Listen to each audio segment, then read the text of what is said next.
What is going on, world? Welcome back to Malik's Water Garden. Today's just going to be an update video. I took the day off yesterday. I was kind of tired from everything and I just wanted to just take care of myself, but I was still here taking care of the fish. And it's still quite warm in here, so I'm sweating right now. I just got in here and turned on the camera. I've been actually doing some work in here in the last little bit before I started making the video. I do have a lot of work to catch up to, but I will be giving you guys daily updates because I'm not trying to do a lot of work in here until these guys are completely cured. Right now it's 86 degrees Fahrenheit, which translates to about 30 degrees Celsius. So that's how warm it is right now in this room. Right there you can see 86 degrees. I'll put some B-roll of that so you guys can see that, and it's quite warm. That's the air temperature, and it's not crazily humid. It's about 30% humidity in here because I have my heater on and it does dry up my air quite a bit. But it is quite warm and it's quite unbearable to sit in here for extended periods of time or do any work for that matter. Now, having said that, I'm going to be updating you guys really quickly today, like promised, on the ick outbreak that I'm dealing with. And this video's title is Quarantine, Quarantine, Quarantine, because the last 24 hours that I had off from just focusing on too much YouTube stuff and other things and stuff, just focusing on fish and then watching some YouTube videos in the last little bit, I've noticed that a lot of you guys that have subscribed, thank you for subscribing, and a lot of you guys do have YouTube channels.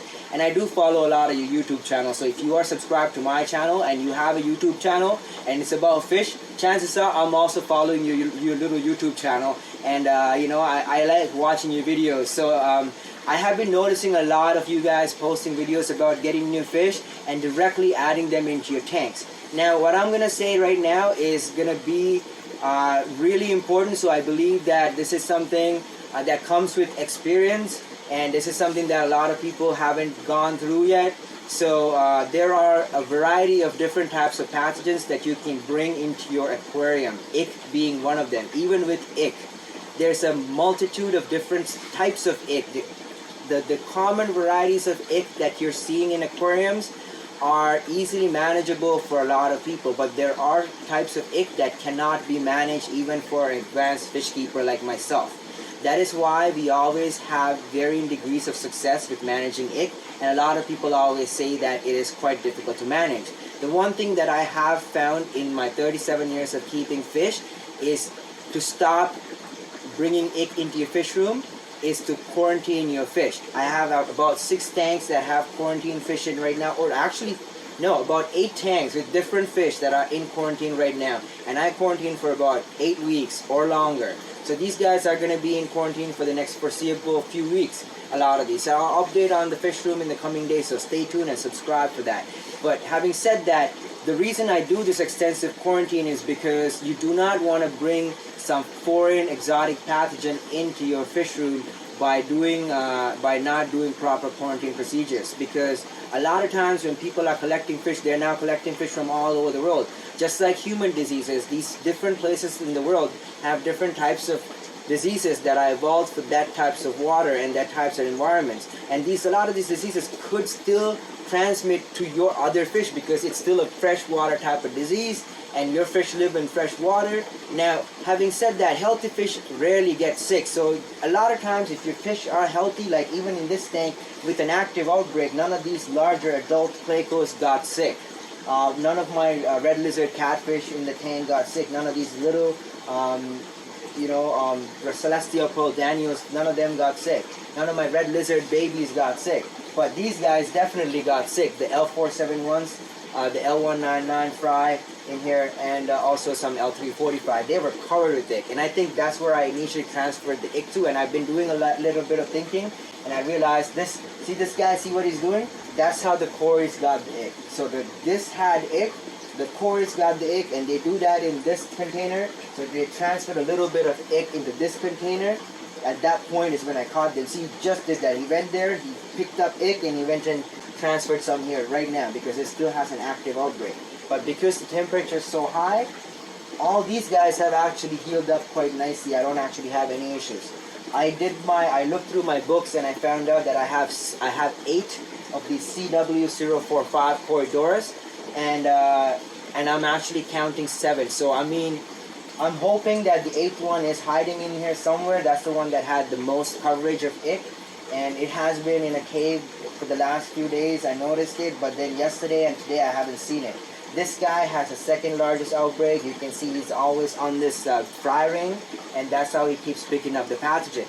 Now this is what I'm talking about. Even if your fish are healthy, this particular type of disease still seems to transmit even at 90 degrees Fahrenheit. This tank right now is at about 89.6 degrees Fahrenheit.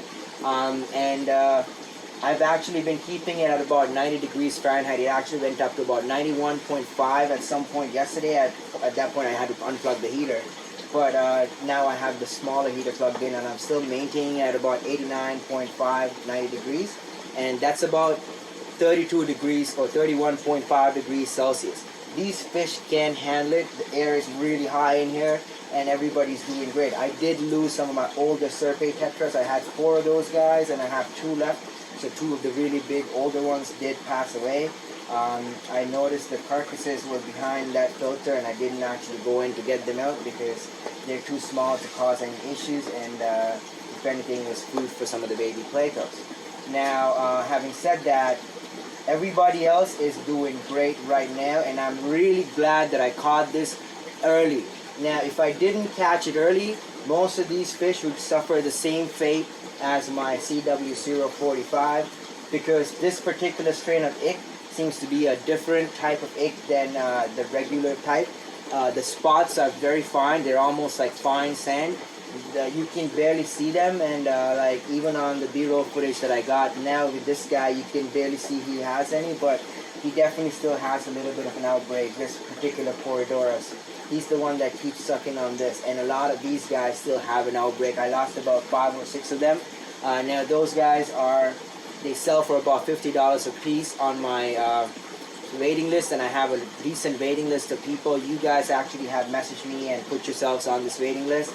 So that's fish that are meant to go to somebody, so I'm kind of saddened about that. And but hopefully I will get some more spawns this season, and I will be able to still fill up the entire waiting list and have some leftovers. But having said that, I'm going to be updating on the dog very shortly, a separate video. And also the Zebra Pleco breeding trigger video will be coming out in a few days, because I did realize by looking at the metrics on YouTube that if I release 2 videos that are pertaining to the same topic, the second video doesn't seem to do as well as the first video. I'll put the entire Zebra Pleco breeding and keeping video playlist here. Check out the entire playlist. It's a wealth of information from a variety of different Zebra Pleco breeders from all over the world, and more information is coming to add to that. And the next video is going to be featuring Dr. Thomas. It's going to be talking about exact breeding triggers. Now, having said that, I'm just going to really quickly add and say that most people would not need to do any of this to get your Zebra Plecos to spawn, because if you have water like mine, or even a little bit harder, let's say even 200 parts per million, even another person commented on the video actually from yesterday or from Friday. If you haven't checked out the series or the Zebra Pleco videos, I'll put the link to it right here, so check that out. I'll put the latest one here. Basically saying that his TDS is 200 parts per million, and his pH is 8, and his zebra spawn like wild.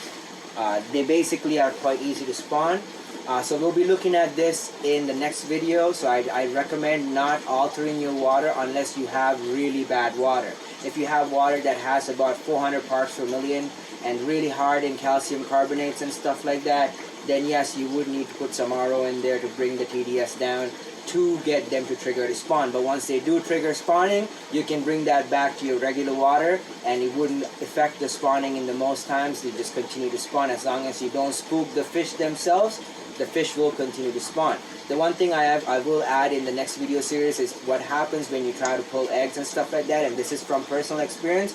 A lot of times with Hypancestris in general, when you move the cave, the males get spooked and they stop spawning. This has really impacted me with this tank. Actually, I lost, so I didn't lose the fish, but my male has stopped trapping in the cave that he was trapping in, because I've been pulling out eggs. The last time I pulled out eggs, he just got spooked really badly.